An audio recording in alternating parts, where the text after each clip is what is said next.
கர்த்தரும் மகிமை நிறைந்த தேவனுமாயிருக்கிற ஆண்டவர் இயேசு கிறிஸ்துவின் நாமத்தினாலே அவருக்கும் அன்பின் வாழ்த்துக்கள். தேவன் தாமே ஒவ்வொருவரையும் அதிகமாக ஆசீர்வதித்து மகிமைப்படுத்துவாராக.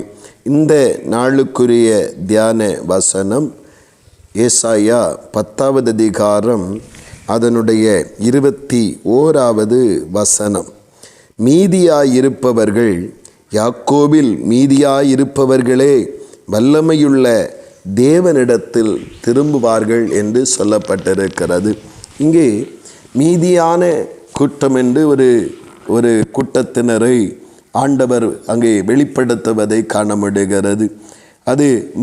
அதற்கு முன்பாக இஸ்ரவேலை குறித்தும் யாக்கோபை குறித்தும் அதிகமாக சொல்லுகிற ஆண்டவர் அந்த தேவனால் தெரிந்து கொள்ளப்பட்ட இஸ்ரவேலரில் தேவனுடைய நாமத்திற்கு பயந்து வேத பிரமாணங்களை கைக்கொண்டு எல்லாவற்றிலும் தேவனை கனப்படுத்தி வாழ்கிற ஒரு சிறு கூட்டத்தை தான் இங்கே மீதியானவர்கள் என்று சொல்லப்பட்டிருக்கிறது.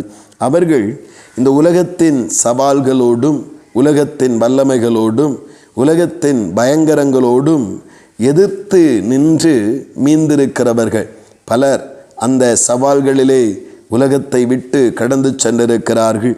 பலர் தங்களை அந்த உபத்திரவத்தின் நாட்களிலே தங்களை அதை சிறுமைப்படுத்துவதற்கு ஒப்பு கொடுத்து மாண்டு போயிருக்கிறார்கள்.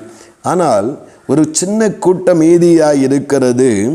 அந்த கூட்டம் கர்த்தரிடமாய் திரும்பி கர்த்தருடைய மகிமையை அடைவதற்கு அது ஏதுவான கூட்டமாக கர்த்தர் அதை திருப்பிக் கொள்ளுவதை நாம் காண முடிகிறது.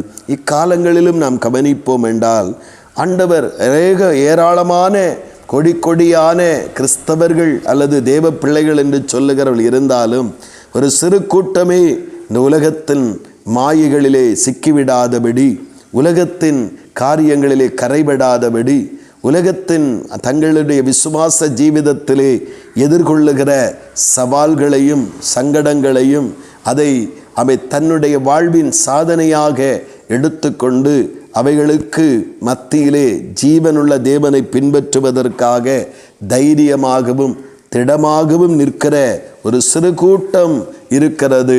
அவர்களை கர்த்தர் தம்மிடமாய் திரும்ப பண்ணுகிற நாள்தான் ஆண்டவராக இயேசு கிறிஸ்துவனுடைய வருகை நாட்களாய் இருக்கிறது. இன்றைக்கு தேவனுடைய பிள்ளைகளே, தேவனுடைய நாமத்தினாலே நாம் மீந்திருக்கிற கூட்டத்தில் நாம் எப்பொழுதும் காணப்பட வேண்டும். அவர் கும்பலாக இருக்கிறோம், திரள் கூட்டமாய் இருக்கிறோம். ஆனபடியினாலே பரலோகம் என்பதல்ல, இந்த உலகத்தில் கரைபடாத வாழ்க்கை வாழ்கிற, வேத வசனத்தின்படி வாழ்கிற இந்த உலகத்தில் விசுவாச ஜீவிதத்தில் வருகிற சவால்களையும் சங்கடங்களையும் பலவிதமான தீமைகளையும் எதிர்கொண்டு சத்தியத்தின் அந்த பலத்தினால் நிலை நின்று கரைபடாத வாழ்க்கை வாழ்கிறவர்கள் தான் மீந்திருப்பவர்கள். அவர்கள்தான் கர்த்தரிடமாய் ஜீவனுள்ள தேவனிடமாய் திரும்புவதற்குரிய சகல அனுகூலங்களையும் கர்த்தர் ஏற்படுத்துகிறவராய் இருக்கிறார். நாட்களிலே நாம் மீந்திருக்கிறவர்களுடைய கூட்டத்திலே நம்முடைய பெயரும் இருக்க வேண்டும். கர்த்தருக்காக நிற்கிறவர்கள், கர்த்தருக்காக வாழ்கிறவர்கள், கர்த்தருக்காக இவர்கள் தங்களுடைய ஜீவனையும் ஒப்பு கொடுத்தவர்கள் என்கிற அந்த மீந்திருக்கிறவருடைய கூட்டத்திலே நம்முடைய பெயரும் இருக்கும்படியாய் உறுதிப்படுத்தி கொள்ளுவோம். அவர்கள் கர்த்தரிடமாய் திரும்புவார்கள். இன்றைக்கு அது வருகை நாட்களாய் இருக்கிறது. கர்த்தரிடமாய் திரும்பி அவரோடு கூட வாழ கர்த்தர் அனுக்கிரகம் செய்வார். மீந்திருக்கிற கூட்டத்தில் நம்முடைய பெயர்களும் இருக்க நாம் உறுதிப்படுத்தி கொள்ளுவோம். கர்த்தர் நம்மை ஆசீர்வதிப்பாராக. ஆமேன், ஆமேன். செபிப்போம்.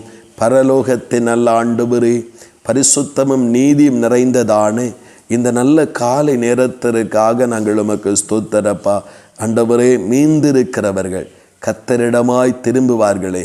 கர்த்தருடைய நாமத்தினாலே அப்பா, இன்றைக்கு ஏராளமான ஜனங்கள் நம்மை சேவித்தாலும் ஒரு சிறு கூட்டம், மீந்திருக்கிற கூட்டம் தங்களை காத்து கொண்டு வசனத்தின்படி வாழ்ந்து உலகத்தாலும் மாம்சத்தாலும் கரைபடாதபடி தங்களை காத்து கொண்டிருக்கிற விசுவாச ஜீவிதத்தில் எதிர்கொள்ளுகிற வேதனைகளையும் சோதனைகளையும் அவமானங்களையும் பாடுகளையும் குறைவுகளையும் தங்கள் வாழ்க்கையின் பாதைகளாக மாற்றிக்கொண்டு கர்த்தருக்காக வாழ்கிற ஒரு சிறு கூட்டம், மீந்திருக்கிற கூட்டம், அந்த கூட்டத்தை கர்த்தர் தம்மிடமாய் திருப்பி கொள்ளுவதற்காய் அது சீக்கிரமாய் வரப்போகிறது.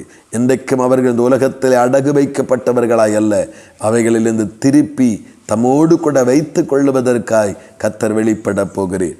அதற்காக மக்கு ஸ்தோத்திரம். நம்முடைய வருகையிலே நாங்கள் தகுதியுடையவர்களாய் மாறும்படி அந்த மீந்திருக்கிற கூட்டத்தில் எங்கள் பெயரும் இருக்க கர்த்தர் உதவி செய்யும். அப்படியே செய்தபடியாய் ஸ்தோத்திரம். இயேசு கிறிஸ்துவின் மூலம் செபிக்கிறோம் ஜீவனுள்ள நல்ல பிதாவே. ஆமேன், ஆமேன்.